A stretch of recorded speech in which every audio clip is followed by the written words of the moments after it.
Good morning students, welcome to our classes. आज हम लोग प्रकाश के बारे में पढ़ने जा रहे हैं। प्रकाश यह ऊर्जा है, प्रकृति में एक प्रकार की ऊर्जा है जिससे हम वस्तुओं को देख पाते हैं और उनके बारे में समझ पाते हैं। तो फर्स्ट ऑफ ऑल हम ये देखते हैं कि प्रकाश नेचर में कैसे है। इसको देखिए, हमने छोटा सा टेबल बनाया हुआ है, उसके द्वारा आपको बताते हैं। देखिए, प्रकृति जिसे हम नेचर कहते हैं, ये जो हमारा सब सिस्टम है नेचर क्या है? नेचर खुद अपने आप में एक प्रकार की ऊर्जा है। जिसे हम नेचर कहते हैं वो खुद अपने आप में एक प्रकार की ऊर्जा है। वह कैसे मिलती है? वह पदार्थों से प्राप्त होती है। दो तरह से प्राप्त होती है, एक पदार्थों से और एक तरंगों से। ठीक है। पदार्थ आपने देखा होगा, बहुत सारे पदार्थ हैं। जैसे ईंधन, आपको ईंधन ऊर्जा है, समझ सकते हैं। नॉर्मली ईंधन ऊर्जा है। ईंधन ये पदार्थ है, जो भी डीजल, पेट्रोल या और भी बहुत सारी चीज़ें, ठोस, द्रव, आपने पढ़ा हुआ है। पदार्थ की तीन अवस्थाएं होती हैं, ठोस, द्रव और गैस, ये वो। तो अब वो हो गया पदार्थ। दूसरा तरंगे, क्लास 9th में आपने पढ़ी है तरंगे। तरंगे देखिए, तरंगे भी दो प्रकार से हैं। और इधर पदार्थ पर ध्यान देते हैं। पदार्थ तीन प्रकार के होते हैं, ठोस, द्रव और गैस। हम उस पर नहीं जाते हैं। पदार्थ में जो बल होता है, बल है, बाह्य बल है, सूक्ष्म बल है। बाह्य बल का उदाहरण आपको दिया हुआ है, गुरुत्वाकर्षण बल, वैद्युत चुंबकीय बल। सूक्ष्म बल मतलब नाभिकीय बल। अब आ जाइए इधर तरंग के ऊपर। तरंगें दो प्रकार की होती हैं, अनुप्रस्थ और अनुदैर्ध्य। अनुप्रस्थ और अनुदैर्ध्य, ठीक है। आपने पढ़ा हुआ है इसमें। जब किसी माध्यम में कणों के कंपन उसके गति की दिशा के लंबवत ऊपर नीचे होते हैं, ऐसी तरंगों को हम कहते हैं अनुप्रस्थ। प्रकाश इसी प्रकार की एक तरंग है। अनुदैर्ध्य, जिसका उदाहरण ध्वनि तरंगे। ध्वनि क्या होती है? इसमें माध्यम के कण उसी दिशा में कंपन करते हैं जिस दिशा में उनको जाना होता है। तो हम इसमें ध्यान देते हैं, वो संपीड़न और विदलन बनाते हैं। अब ये जो अनुप्रस्थ है, अनुप्रस्थ में ही आता है आपका, इसी प्रकाश में आता है। प्रकाश में कई सारे टॉपिक्स आएंगे जो कि इसी के अंतर्गत हम लोग पढ़ते हैं। परावर्तन, अपवर्तन। जहां पर प्रकाश चलता तो अपने इसी तरीके से है, लेकिन हम वहां पे उसको किरणों के रूप में मानते हैं। और किरणों के रूप में जब मानते हैं कि प्रकाश किरणों के रूप में चलता है, तो वहां पे हम उसको उस ब्रांच की जहाँ पे हम उसका अध्ययन करेंगे उसे कहते हैं रे ऑप्टिक्स। जहाँ पर हम परावर्तन, अपवर्तन आदि की घटनाओं का हम अध्ययन करेंगे। उसके बाद दूसरा है आपका वेव ऑप्टिक्स।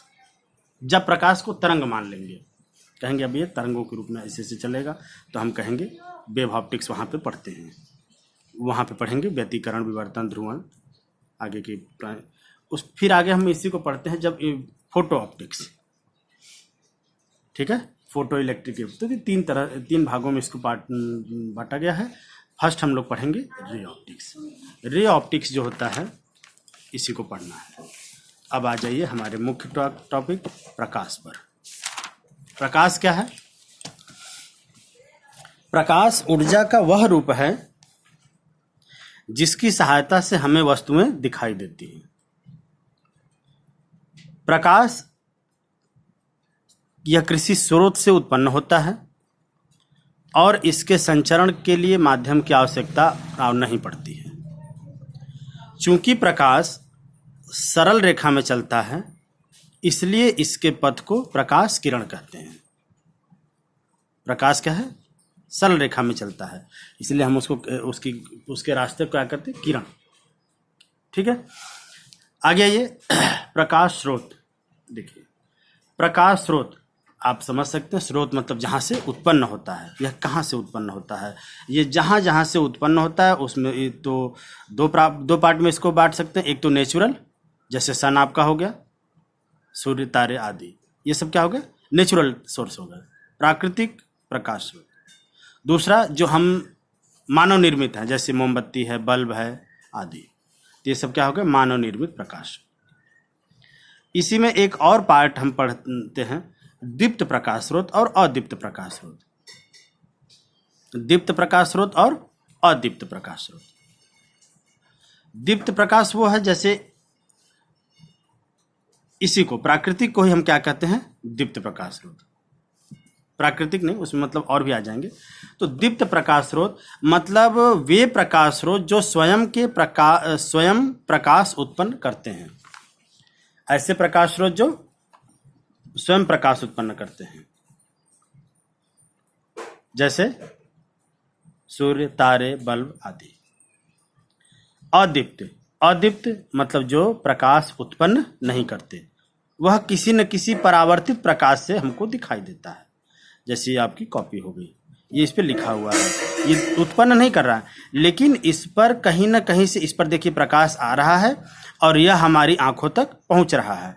जब हमारी आंखों तक पहुंच रहा है तो हमारी आंखों के लिए यह जो कॉपी पर जो प्रकाश है, यह कॉपी ही हमारे लिए स्रोत का काम करेगा।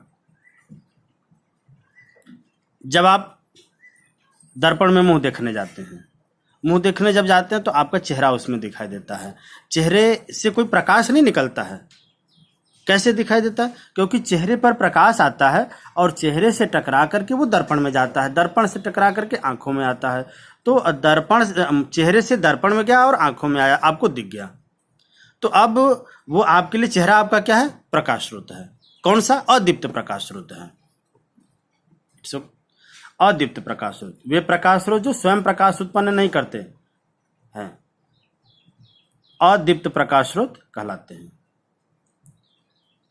ये दीप्त प्रकाश स्रोत से जो किरणें आ रही हैं उनको केवल परावर्तित करते हैं।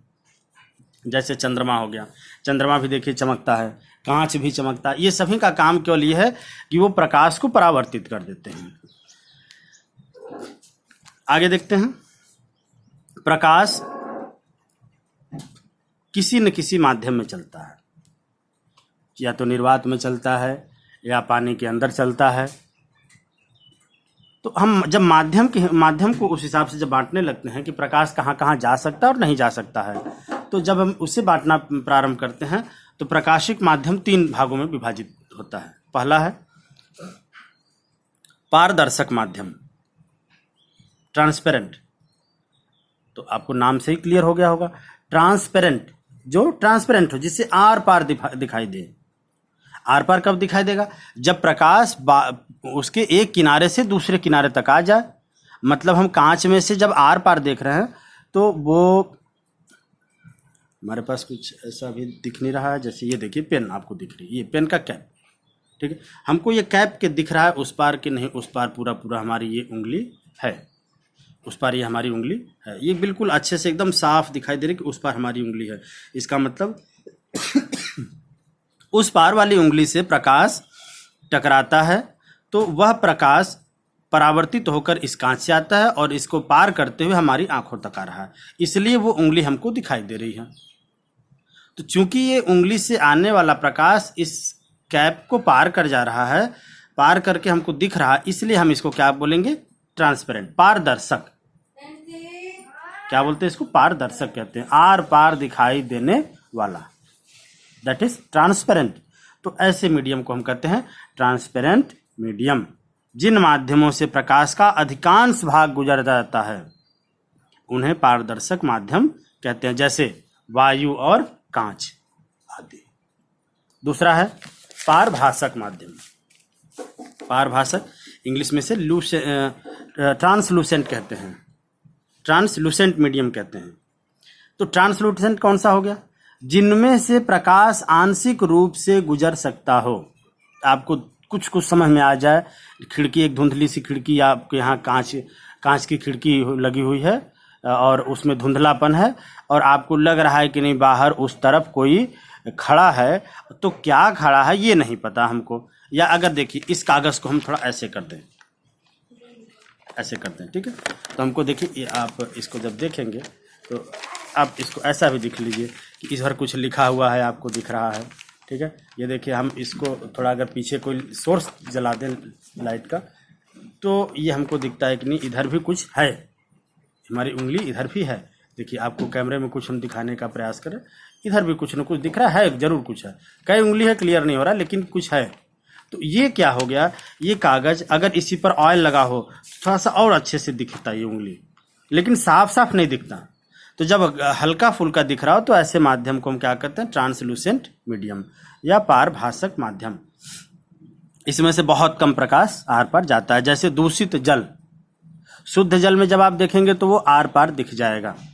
साफ सुथरा जल, शुद्ध से तात्पर्य यहाँ पे साफ सुथरा है। साफ सुथरे जल में अगर आप देखेंगे तो आपको आर पार दिख जाएगा, पानी के अंदर कितनी मछली तैर रही है।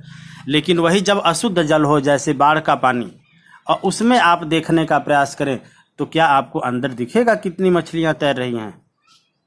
तो उत्तर होगा नहीं दिखेगा। मतलब अब वो वही पानी कैसा हो गया, ट्रांसलूसेंट, पारभासक। तो एक क्या क्या हो गया, दूषित जल, घिसा हुआ कांच, तेलीय कागज। आ गया ये तीसरा पॉइंट, अपारदर्शक। साफ साफ कहा है अपारदर्शक, अर्थात जिससे आर पार दिखाई न दे। ऐसे माध्यम को, जिन माध्यमों में प्रकाश बिल्कुल नहीं गुजरता, उन्हें अपारदर्शक माध्यम कहते हैं। जैसे लकड़ी, लोहा आदि। हमने 3 तरह के माध्यम पढ़े, जिनसे आर पार दिखाई दे जाए वो ट्रांसपेरेंट, जिसे हल्का फुल्का दिखे ट्रांसलूसेंट पारभासक, और जिसे बिल्कुल ना दिखे उसे अपारदर्शक या ओपेक। आगे आइए, हमने पढ़ा दीप्त प्रकाश स्रोत क्या होता है, फिर से रिवीजन कर लें। दीप्त प्रकाश स्रोत मतलब वे प्रकाश स्रोत जो प्रकाश उत्पन्न करते हैं, जैसे सूर्य, तारे, बल्ब आदि। अदीप्त जो दूसरे के प्रकाश से प्रकाशित होते हैं। अब हम बात करते हैं प्रकाश के गुणों की। प्रकाश में बहुत सारे गुण होते हैं, क्या क्या देखिए लिखा हुआ है। पहला, ये अदृश्य होता है। कभी आपने प्रकाश को नहीं देखा है, प्रकाश को कहीं नहीं देखा है कि कैसा होता है। बल्ब से निकला, सब कहते हैं बल्ब से प्रकाश निकल रहा है, लेकिन किसी को दिखाई नहीं दे रहा है। इसलिए हम क्या कहते हैं, प्रकाश अदृश्य होता है। परंतु इसकी उपस्थिति में वस्तुएं दिखाई देती हैं। हमको प्रकाश नहीं रहेगा, अभी इस कमरे की लाइट को अगर हम ऑफ कर दें तो हमको कुछ नहीं दिखेगा कि कहाँ पर क्या है। अर्थात प्रकाश अदृश्य होता है, परंतु इसकी उपस्थिति में हमें वस्तुएं दिखाई देती हैं। दूसरा, साधारणतः प्रकाश सरल रेखा में चलता है। तीसरा, इसके संचरण के लिए माध्यम की आवश्यकता नहीं होती है, क्योंकि देखिए सूर्य पृथ्वी से कितना दूर है और वहाँ से यहाँ तक प्रकाश आता है। तो माध्यम यहाँ से वहाँ तक अंतरिक्ष है, जिसको हम क्या कहते हैं, शून्य कहते हैं। और वहाँ पर कौन सा माध्यम है, कुछ नहीं है, निर्वात है। तो प्रकाश किसी भी माध्यम में चल लेता है। इसके चलने के लिए कोई विशेष माध्यम की आवश्यकता नहीं होती है। तीसरा पॉइंट, यह विद्युत चुम्बकीय तरंगों के रूप में चलता है। विद्युत चुम्बकीय तरंगों के रूप में चलता है, या विद्युत चुम्बकीय तरंगे, प्रकाश विद्युत चुम्बकीय तरंगे हैं। यह आपने पढ़ा हुआ है, मतलब जान लीजिए विद्युत चुम्बकीय तरंगे क्या होती है, 12th क्लास में आप पढ़ेंगे, देखेंगे। प्रकाश याद कर लेते हैं इसको, प्रकाश विद्युत चुम्बकीय तरंगों के रूप में चलता है। इसे याद कर लीजिएगा, वहां आएगा तो आपको ध्यान आ जाएगा। प्रकाश पारदर्शी माध्यम से गुजर सकता है, परंतु अपारदर्शी माध्यम से नहीं गुजर सकता है। विभिन्न माध्यमों में प्रकाश की चाल 2.99999 इंटू 10⁸ मीटर पर सेकेंड होती है, जिसे हम कहते हैं 3 × 10⁸ मीटर प्रति सेकेंड होती है। प्रकाश चमकदार पृष्ठों से परावर्तित हो जाता है। इसे हम क्या कहते हैं, हमने लिख दिया है कि ये परावर्तन, मतलब अपरावर्तन की परिभाषा लिख देंगे तो हो गया उसका एक गुण। प्रकाश चमकदार पृष्ठों से परावर्तित हो जाता है। एक माध्यम से दूसरे माध्यम में जाने पर प्रकाश अपने पथ से विचलित हो जाता है। एक माध्यम से, जैसे आप देखे होंगे, बाहर से बाल्टी में पानी रख दीजिए, अंदर कुछ न कुछ टेढ़ा मेढ़ा दिखाई देता है, तो वो क्या होता है, वो अपवर्तन होता है। उसे हम कहते हैं वह अपने माध्यम से, अपने पथ से विचलित हो जाता है। अगला देखिए, दृश्य प्रकाश की तरंग दैर्घ्य 3900 से 8000 एंगस्ट्रॉम होती है। इसे कहीं कहीं 4000 से 8000, 4000 से 7800 ऐसा दिखाया जाता है। लगभग में आप जो भी मान लीजिए 3900 से 8000 एंगस्ट्रॉम होती है। यहाँ ब्रैकेट में देखिए विबग्योर लिखा गया है, मतलब भी वाले का 3900 और रेड का 8000। इसी तरह से आप याद रखेंगे। जब भी आपको प्रकाश की तरंग दैर्घ्य याद करना हो, ध्यान करना हो, तो याद रखिए 3900 से 8000, ब्रैकेट में लिखिए विबग्योर, और जो भी है वो 3900 को रिप्रेजेंट करेगा, जो आर है वो 8000 को रिप्रेजेंट कर देगा। तो आपको क्लियर होना चाहिए, क्योंकि हमें इसकी बहुत अधिक आवश्यकता प्रिज्म पढ़ते समय पड़ेगी। अब हम अगले पॉइंट की ओर चलते हैं, प्रकाश का परावर्तन। प्रकाश का परावर्तन देखिए, आप लोगों ने खेल खेल में बहुत सारा प्रकाश इधर उधर परावर्तित किया होगा। जैसा कि आपको ध्यान होगा, कांच से हम प्रकाश, सूर्य का प्रकाश कांच पर लेते हैं और कांच से किसी न किसी बच्चे को खेल खेल में हम उसे चमकाते हैं इधर से उधर कमरे में, या उसको भ्रमित करने का प्रयास करते हैं। वह भी भ्रमित हो जाता है कि यह प्रकाश कहाँ से आ रहा है। तो ये जो बच्चे जो खेल में जो घटना करते हैं, इसी घटना को प्रकाश का परावर्तन कहते हैं। इसी घटना को प्रकाश का परावर्तन कहते हैं। वहाँ पर क्या करते हैं, वो कोई न कोई वो कांच ले लेते हैं, जिसे आप समतल दर्पण कहते हैं। समतल दर्पण ले लेते हैं, या मान लीजिए ठीक है चलिए उनको समतल दर्पण नहीं मिला, वो कहीं ना कहीं से चाय नाश्ता किए हैं, तुरंत प्लेट उठाए, थाली उठाए और उसी से जो है चमका दिए किसी के कमरे में प्रकाश। सूर्य दिखा, सूर्य से ऐसे लगाए थाली उनके सामने और चमक गया प्रकाश। तो प्रकाश क्या है, यह किसी चिकने पृष्ठ से परावर्तित हो जाता है। तो हम मान लीजिए इस ग्राफ में, इस चित्र में हमने मान लिया mm डैश, कोई यहाँ पे तो दर्पण के का निशान है, लेकिन हमने मान लिया कि mm डैश कोई चिकना पृष्ठ है, जिस पर AB परावर्तित प्रकाश की किरण है और BC mm डैश चिकना पृष्ठ है, AB आपतित प्रकाश की किरण है जो सूर्य से आ रही है, और BC परावर्तित प्रकाश की किरण है।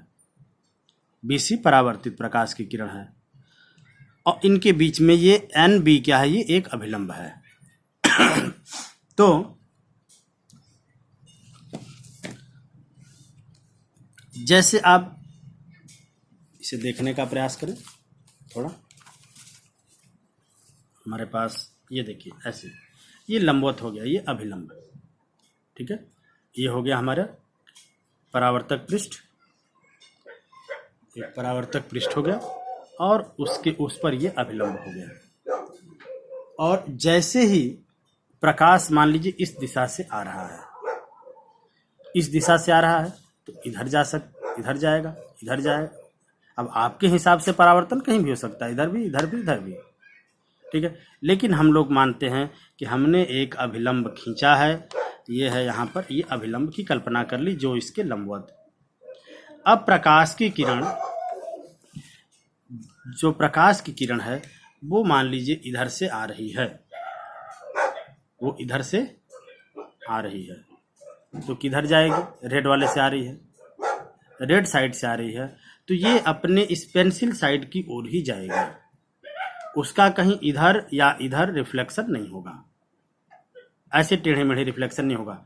ये ब्लू लाइन आपकी क्या है, ब्लू पेन, ये उसका अभिलंब है, रेड पेन आपतित प्रकाश की किरण है, ये पेंसिल क्या है, परावर्तित प्रकाश की किरण है, ठीक।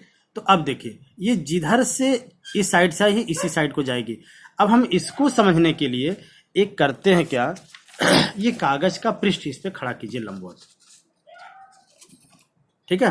अब दिख रहा, आपको कैमरे में अगर दिख रहा हो तो अब देखिए, इस पृष्ठ के लंबवत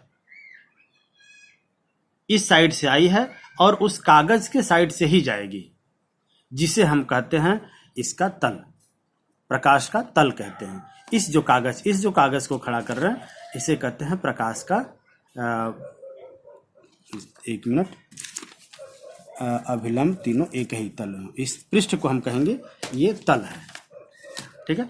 इस तल के लंबवत ही सारा कार्य होगा। अगर आप ऐसे घुमा दें तो ये पृष्ठ कागज ऐसे घूम जाएगा, जैसे आप, ठीक है। तो अब कहने का मतलब हमारे कि ये जिधर से आता है अपने उस तल के लंबवत ही जाएगा, इधर से नहीं जाएगा, इधर से नहीं जाएगा। तो हम इसको समझते हैं प्रकाश का परावर्तन। जब प्रकाश किसी परावर्तक पृष्ठ पर आपतित होता है तो वह पूर्णतया दूसरी ओर परावर्तित हो जाता है, दूसरी ओर चला जाता है। प्रकाश के एक तरफ से आने और दूसरी ओर की ओर जाने की इस घटना को प्रकाश का परावर्तन कहते हैं। अब ये जो हमारा NB है, जो अभिलंब था, ये अभिलंब उस आपतित किरण के साथ जो कोण बनाता है उसे हम क्या कहते हैं? कोण I। देखिए यहाँ पे चित्र में दिख रहा है आपको कोण I फॉर इंसिडेंट एंगल, इसे हम कहते हैं आपतन कोण। और यहाँ पे देखते हैं अभिलंब अपनी जगह है। अब ये हो गई आपकी रेड लाइन, तो ये क्या हो गया? परावर्तित किरण। तो ये परावर्तित किरण इसके साथ जो कोण बनाती है उसे कहते हैं R, अर्थात रिफ्लेक्टेड एंगल। तो इसे I से व्यक्त करते हैं और इसे R से व्यक्त करते हैं। इसमें देखिए चित्र में आपको लिखा हुआ है AB इज इक्वल टू आपतित किरण, BC परावर्तित किरण, NB अभिलंब, MM डैश क्या है? ये पृष्ठ है, आप परावर्तक पृष्ठ है, I क्या है? आपतन कोण है, R क्या है? परावर्तन कोण है। तो इस प्रकार से प्रकाश का परावर्तन होता है। देखिए परावर्तन के 2 नियम हैं जिसे आपको याद करना होगा और इसको अच्छे से समझ के याद कर जाइएगा। प्रकाश के परावर्तन के 2 नियम क्या क्या? देखिए हमने आपको बताया कि आपतित किरण, परावर्तित किरण और अभिलंब तीनों उस कागज के तल में स्थित होते हैं, ऐसा है ना? इसी में बताया था, इसी कागज पे तीनों, इसी को, यही पहला नियम है। क्या है? यही पहला नियम है आपका। अभिलंब, आपतित किरण और परावर्तित किरण तीनों एक ही तल में होते हैं। ये देखिए, ये तल तीनों एक ही तल में होते हैं। आपतित किरण, तो ध्यान देंगे पहला नियम यही है कि आपतित किरण, परावर्तित किरण और अभिलंब तीनों एक ही तल में होते हैं। दूसरा नियम यह है कि यह कोण हमेशा इस कोण के बराबर होता है। इस चित्र में अगर आपको बड़ा छोटा लग रहा हो तो आप उसको ध्यान मत दीजिएगा, ये जानिए कि यह कोण इस कोण के बराबर होता है। यही 2 नियम है जो आपको याद रखने हैं। अब देखिए, अगर पृष्ठ चिकना है, ये पृष्ठ आपको दिख रहा होगा, अगर ये पृष्ठ, ये परावर्तक पृष्ठ MM डैश अगर चिकना है, बिल्कुल चिकना है तो परावर्तन कैसा होगा? वो कंटिन्यूअस होगा, जैसा कि आपको इस चित्र में दिख रहा है। ऐसे परावर्तन को हम क्या कहते हैं? नियमित परावर्तन या कंटिन्यूअस रिफ्लेक्शन। देखिए आपतित किरण एक ओर से आ रही और चली गई। अगर ये पृष्ठ चिकना नहीं है, खुरदरा है तो देखिए जैसा ये है। वास्तव में देखिए, जो प्रकृति में हम सूर्य, सुबह हो गई, आपके घरों में, कमरे में उजाला हो गया, आपके कमरे में सूर्य का प्रकाश तो आ नहीं रहा है। वो कैसे आ रहा है? वो इसी नियम के कारण आ रहा है। अगर ये नहीं होता तो आपके कमरे में उजाला नहीं होता। मतलब इसी अनियमित परावर्तन के कारण ही आपका कमरा रोशन है, आपका क्लासरूम रोशन है, जहाँ भी आप कहिए। ये हमारी जो बुक्स हैं वो सारी, सब कुछ जो भी हम इस नेचर में देख रहे हैं, मैक्सिमम चीज़ें सब ये अनियमित परावर्तन के कारण ही हमको दिखाई देती हैं। तो परावर्तन 2 प्रकार का, एक कंटिन्यूअस, एक डिसकंटिन्यूअस, नियमित और अनियमित। ध्यान देंगे। आगे देखिए, इस नियमित परावर्तन का हमको क्या उपयोग है? बहुत उपयोग है। नियमित परावर्तन देखिए, जैसे आप सोलर कुकर देखा होगा आपने, क्लासेस में, छोटे क्लासेस में बताया जाता है कि सोलर कुकर के बारे में पढ़ा होगा। कांच का होता है वो, क्या करते हैं? दर्पण लगा होता है, दर्पण लगा करके सारे के सारे प्रकाश को वहाँ पे गिरा देता है, एक जगह गिरा देता है, और एक जगह गिराता है तो वहाँ पे ऊष्मा बढ़ जाती है। क्यों? प्रकाश में बहुत सारी चीज़ें होती हैं। क्या क्या? वो एब्जॉर्ब भी करता है।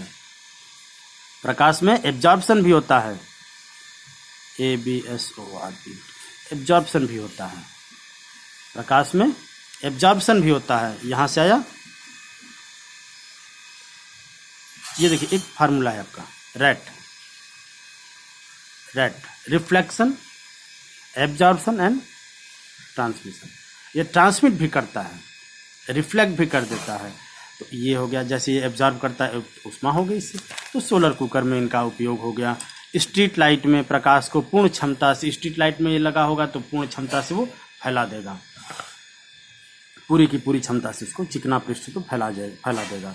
खुरदरे का देखते हैं, खुरदरे का देखिए, खुरदरा पृष्ठ चकाचौंध से बचाता है।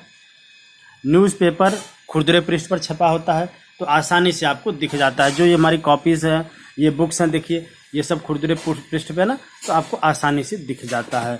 बहुत ज़्यादा चिकना हो जाएगा तो चमकने लगेगा तो दिक्कत होती है फिर। इसीलिए न्यूज़पेपर जो बड़े बड़े होते हैं ना, बड़े बड़े पेज, और उस पर देखिए छोटा छोटा वो खुरदरा पृष्ठ होता है, ताकि खूब ढेर सा पढ़ते रहिए, आपको आँखों को कोई प्रॉब्लम ना हो। तो ये हो गया अनियमित परावर्तन के कारण। और भी इसके हैं बहुत सारे। हमारे घरों में रोशनी, कमरे में रोशनी, ऐसा नहीं, देखिए आप अपने प्रैक्टिकल लाइफ से जितने एग्जाम्पल मिले सारे लिख सकते हैं। हम तो एक दो लिख दिए आपको समझ आने के लिए। हमारे घरों में रोशनी है, हमको ये पेन दिखाई दे रही है अनियमित परावर्तन के कारण, हमको अनियमित परावर्तन के कारण ये दिख रही है। हम इस पर टॉर्च थोड़ी जलाए हैं कि नहीं, इस पर हम प्रकाश मार रहे हैं, ऐसा दिखने नहीं। अनियमित परावर्तन के कारण हमको पेन दिख रही है, पेंसिल दिख रही है, कॉपी दिख रही है, इस पर लिखा हुआ ये सारा सिस्टम आपका जो मैटर है वो दिख रहा है। आइए आगे चलते हैं। अब देखिए, अब आपका परावर्तन तो हो गया चिकने पृष्ठ पे। अब इसी चिकने पृष्ठ पर कभी आप चम्मच ले लीजिए और चम्मच में अपने चेहरे को देखने का प्रयास करिए, क्योंकि अभी तक तो हमने दर्पण बनाया नहीं। तो हम मान लेते हैं किसी चिकने पृष्ठ पर एक चम्मच ले लीजिए, उसमें अपने दर्पण को देखने, अपने मुंह को देखने का प्रयास करिए। कुछ न कुछ दिखाई देगा, अर्थात प्रतिबिंब दिखाई देता है। यही प्रतिबिंब दर्पण में भी दिखाई देता है, लेंसों में दिखाई देता है। तो ये प्रतिबिंब जब दिखाई देता है तो इस प्रतिबिंब को भी हम दो प्रकार से विभाजित कर सकते हैं। पहले देखते हैं प्रतिबिंब क्या होता है। प्रतिबिंब जब किसी वस्तु को दर्पण के सामने रखा जाता है तो दर्पण में उसकी आकृति बन जाती है। इस आकृति को वस्तु का प्रतिबिंब कहते हैं। Very simple. जो आपको ध्यान आ जाए, जो समझ में आ जाए उसी को आप लिख दीजिए, दैट इज डेफिनेशन। वही परिभाषा है। जो आपको समझ में आ जाए उसे अपने शब्दों में लिख दीजिए, वही परिभाषा। तो हम दर्पण में चेहरा देखते हैं, हमको अपना कुछ मुंह दिखाई देता है, आकृति दिखाई देती है। तो डेफिनेशन है, जब किसी वस्तु को दर्पण के सामने रखा जाता है तो दर्पण में उसकी आकृति बन जाती है। इस आकृति को वस्तु का प्रतिबिंब कहते हैं। यह दो प्रकार का होता है। कौन कौन सा? वास्तविक और आभासी। वास्तविक और आभासी। देखिए, अब आपको हम नॉर्मली ये समझा दें, दर्पण में जो आप अपना चेहरा देखते हैं वो आपको तो लगेगा कि सर वही वाला वास्तविक बनता है, दर्पण वाला। ये हो गया दर्पण। दर्पण में जो आप चेहरा देखते हैं, यहाँ पर एक आदमी खड़ा है, ये अपने चेहरे को देख रहा है दर्पण में। इसको एकदम साफ साफ, एकदम बढ़िया सा, सुंदर सी अपनी नाक, आँख सब दिखाई दे रही है। तो वास्तविक प्रतिबिंब क्या हो गया? आप कहेंगे यही इसका बनने वाला प्रतिबिंब वास्तविक है, लेकिन ऐसा नहीं होता है। ये वास्तविक नहीं होता है, इसका ठीक उल्टा होता है। ये वास्तविक नहीं है। ये क्या है? इसको कहते हैं आभासी प्रतिबिंब। मतलब हम लोग जो दर्पण में अपना चेहरा देखते हैं और हमारी जो सुंदर आँखें, नाक, मुंह दिखाई देते हैं, वो सभी प्रतिबिंब कौन से हैं? आभासी प्रतिबिंब हैं। ठीक है। तो ये अब कैसे है? हमने आपको बताया प्रतिबिंब दो प्रकार के, वास्तविक और आभासी। अब देखिए, प्रकाश की किरण यहाँ पे गई, दर्पण से टकराई और लौट के चली आई। कहाँ पर? अपनी आँखों पर। हमको क्लियर नहीं दिख रहा? अच्छा चलिए, मान लीजिए दर्पण में खड़ा है, दर्पण के सामने अपनी आँखों से देख रहा है, अपने पैर को देख रहा है। इसका मतलब पैर से प्रकाश की किरण गई और यहाँ दर्पण से टकराई और टकरा करके बिल्कुल इसकी आँखों पर पहुँच गई। ये आपका ब्लू लाइन डाल देते हैं एक अभिलंब के लिए, ये अभिलंब के लिए ब्लू लाइन अभिलंब, रेड लाइन आप ये देखिए। अब ये अब तक ही केवल एक लाइन है, लेकिन जैसे हमने इस पर एक दिशा बनाई, ये निशान लगा दिया, उसके आने जाने करते क्या हो गया, प्रकाश किरण हो गई, यह रे हो गई, क्या हो गई, किरण हो गई। तो यहाँ से किरण गई और आँखों पर आ गई। ठीक, प्रतिबिंब कहाँ बनता है, पीछे। आपका दर्पण में किरण यहाँ से गई और यहाँ पे आ गई, लेकिन प्रतिबिंब कहाँ बनता है, इधर। इसे आभास करते हैं कि प्रतिबिंब हमारे कहाँ बना है, पीछे। किरणें नहीं मिल रही हैं, प्रतिबिंब पीछे बन रहा है, इसलिए हम इसे कहते हैं आभासी प्रतिबिंब। इसे आप ऐसा बना सकते हैं। यहाँ पर एक बना लीजिए, चलिए रेड आदमी बना दिया ऐसा ऐसा। अब ये हो गया आपका अभिलंब, थोड़ा सा आगे बढ़ा देते हैं यूँ। अब ये देखिए ये ऐसा दिखता है, यहाँ पर बिंदीदार रेखा से हम इसको आभास कर रहे हैं कि प्रतिबिंब कहाँ बना है, वहाँ पे बना है। वास्तव में किरणें नहीं मिल रही हैं, इसलिए प्रतिबिंब क्या है, आभासी है। तो इसकी परिभाषा होती है, जब किसी वस्तु से चलने वाली प्रकाश की किरणें परावर्तन के या अपवर्तन के पश्चात वास्तव में मिलती हैं। जब किरणें वास्तव में मिलती हैं तो हम कहते हैं कि यह वास्तविक प्रतिबिंब है। और जब केवल आभास करते हैं, जैसे यहाँ पे हम आभास कर रहे हैं, तो हम कहते हैं यह आभासी प्रतिबिंब है। ठीक है, अब देखिए इसे आप, जैसे अगर आप एक इसका और उपाय है,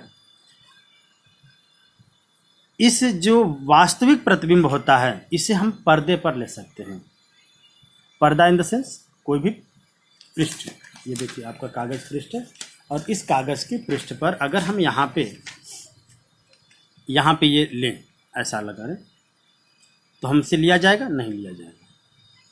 यहाँ पे लगा दें, यहाँ दर्पण के पीछे कागज लेंगे तो इसका फोटो कागज पर आएगा, नहीं आएगा। तो हम क्या करें, ये पर्दे पर नहीं लिया जा सकता है। मतलब जो प्रतिबिंब पर्दे पर नहीं लिया जा सकता वो वास्तविक नहीं होता है।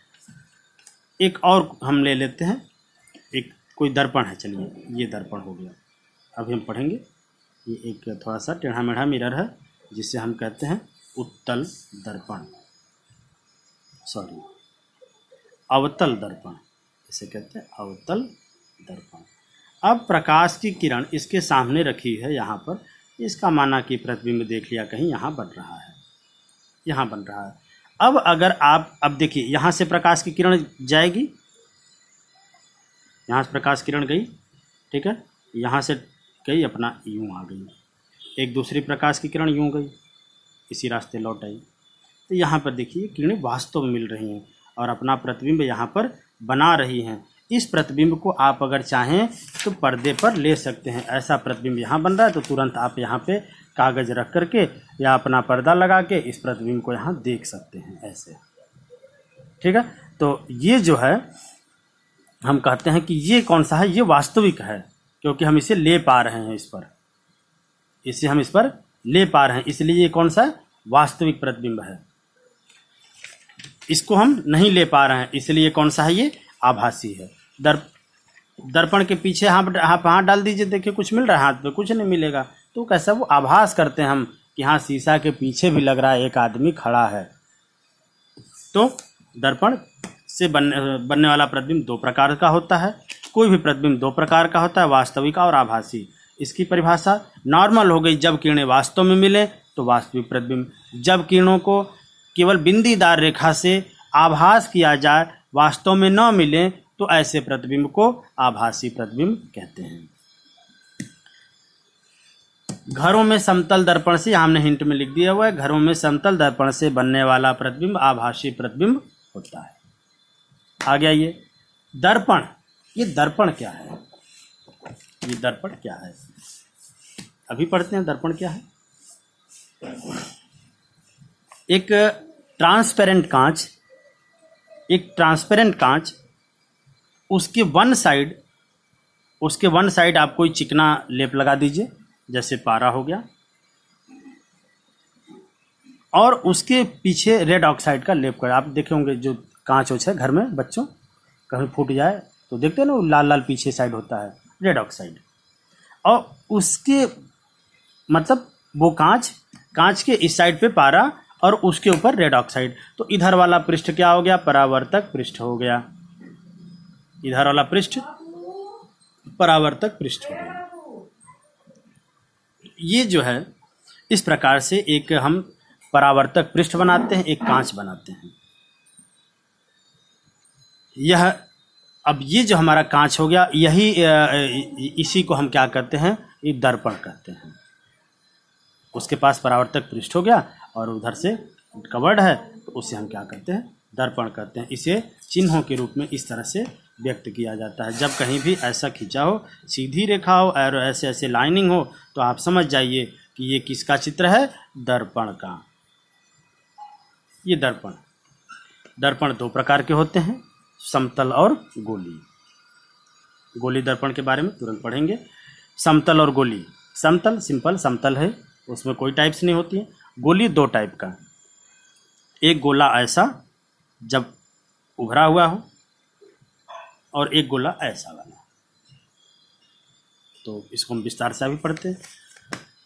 तो जब ये वाला जो होता है इसे कहते हैं उत्तल, कॉन्वेक्स। क्या कहते हैं, कॉन्वेक्स। हिंदी मीडियम के बच्चों को नाम याद रखने में थोड़ा कन्फ्यूजन होता है, तो आप इससे याद रख सकते हैं। इसमें एक्स लिखा होता कॉन्वेक्स, इसमें एक्स लिखा होता है और इसका होता है कॉनकेव। तो जो एक्स वाला है वो उत्तल, जो बिना एक्स वाला है वो अवतल हो गया। तो ये देखिए कॉन्वेक्स इसको कहते हैं उत्तल। इसका जो पृष्ठ होता है वो उभरा होता है, ऐसा ऐसा ऐसा वाला ये पृष्ठ, ये पृष्ठ देखो ऐसा हो गया, ये वाला, ठीक है। और ये क्या होता है, ये अवतल है, ऐसा वाला। जब अंदर की ओर घुमा हुआ हो, अंदर की ओर सांप की तरह अंदर की ओर घुमा हुआ, तो वो अवतल, ठीक है। और जब यूं हो जाए तो उत्तल। तो ये गोली दर्पण दो प्रकार के, उत्तल और अवतल। उत्तल का उपयोग होता है, यहाँ पे हमने जनरली लिख दिया है कि एक टेबल बना लेंगे तो आपको ये सारी चीज़ें याद हो जाएंगी। लेकिन अब हम दर्पण पढ़ रहे हैं तो हम दर्पण के बारे में विस्तार से पढ़ेंगे। देखिए दर्पण, जब किसी कांच या पृष्ठ के एक ओर, ये तो बता दिया आपको, पारा लगा देते हैं और उसके ऊपर रेड ऑक्साइड लगा देते हैं, तो जो अपोजिट साइड होता है वो परावर्तक पृष्ठ का काम करता है। तो ये जो हमारा सिस्टम हो गया, उस सिस्टम को कहते हैं दर्पण। और अब जब वो सीधा हो, जब वो बिल्कुल सीधा हो तो उसे हम कहते हैं समतल दर्पण। जब बिल्कुल सीधा हो तो उसे क्या कहेंगे, समतल दर्पण, जिसमें आप अपना चेहरा देखते हैं। जब बिल्कुल सीधा हो तो इसे हम कहेंगे समतल दर्पण। तो ऐसे दर्पण जिनका परावर्तक पृष्ठ समतल होता है उसे समतल दर्पण कहते हैं। समतल द्वारा बने प्रतिबिंबों का गुण, ये बहुत इंपॉर्टेंट चीज़ है जो अब हम आपको बताने जा रहे हैं। समतल दर्पण द्वारा बना प्रतिबिंब सदैव आभासी होता है। अभी हमने आपको बताया इस चित्र में कि प्रतिबिंब वास्तविक नहीं होता है। हमें आपका अपना चेहरा दर्पण में दिखाई देता है, सुंदर सुंदर दिखता है, साफ साफ दिखता है। तो आप कभी भी ये भूल कर ना समझिए कि यह वास्तविक है, यह क्या है, आभासी है। तो समतल दर्पण में बनने वाला प्रतिबिंब कैसा होता है, आभासी, सीधा होता है। देखिए ये आदमी सीधा खड़ा ना, सीधा खड़ा है। पार्श्विक उल्टा होता है, मतलब हमको दाहिनी आंख बाईं ओर, दाहिना कान बाएं ओर, ये चीज़ दिखाई देती है। लेकिन प्रतिबिंब हमारा सीधा होता है। ऐसा नहीं होता कि ये आदमी अपने सिर के बल खड़ा हो जाए। उल्टा का मतलब ये होता है कि आदमी अपने सिर के बल खड़ा हो जाए। शीशा में खड़ा होकर मुंह देख रहे हैं तो पता चले आपका सिर नीचे और पैर ऊपर दिख रहा हो, ऐसा तो दिखाई नहीं देता। इसलिए हम ये कहेंगे कि यह क्या है, सीधा होता है। कैसा होता है, आभासी होता है और सीधा होता है। यह इसीलिए हमने ब्रैकेट में लिख दिया है, यह पार्श्विक उल्टा होता है। और क्या, प्रतिबिंब जो बनता है वो सदैव वस्तु के आकार का बनता है, उसी के बराबर। जितनी बड़ी वस्तु रखी है उतना बड़ा उसमें प्रतिबिंब बनता है। उतना बड़ा उसमें प्रतिबिंब बनता है। यहाँ पर ये कन्फ्यूज़न कभी नहीं पैदा होना चाहिए। प्रतिबिंब तो बराबर बनता है, लेकिन उसको देखने के लिए अपनी ऊंचाई का आधा दर्पण चाहिए, अपनी ऊंचाई का आधा प्रतिबिंब चाहिए, आधा दर्पण चाहिए। जितनी बड़ी आपकी ऊंचाई हो उसका आधा दर्पण आपको चाहिए। अभी हम आगे पढ़ेंगे, आपको बता देंगे। तो ये है प्रतिबिंब वस्तु के आकार का बनता है। जो प्रतिबिंब उसमें बनता है वो वस्तु के आकार का बनता है। जितना बड़ा आदमी उतना बड़ा उसका प्रतिबिंब होता है। तीसरा पॉइंट, दर्पण से प्रतिबिंब और वस्तु की दूरी बराबर होती है। जितनी दूरी पर, ये देखिए चित्र देखिए, जितनी दूरी पर ये वस्तु है उतनी ही दूरी पर प्रतिबिंब बनता है। ये समतल दर्पण की खास बातें हैं। जितनी दूरी पर वस्तु है उतनी दूरी पर प्रतिबिंब बनता है। ठीक, तो अब आप लोग यहाँ तक इसको नोट कर लीजिए, ध्यान रखिए। हम फिर आते हैं आपके पास कुछ स्पेशल कंडीशंस मिरर से बनने वाले जो हैं उन पर लेकर आएंगे। Thank you.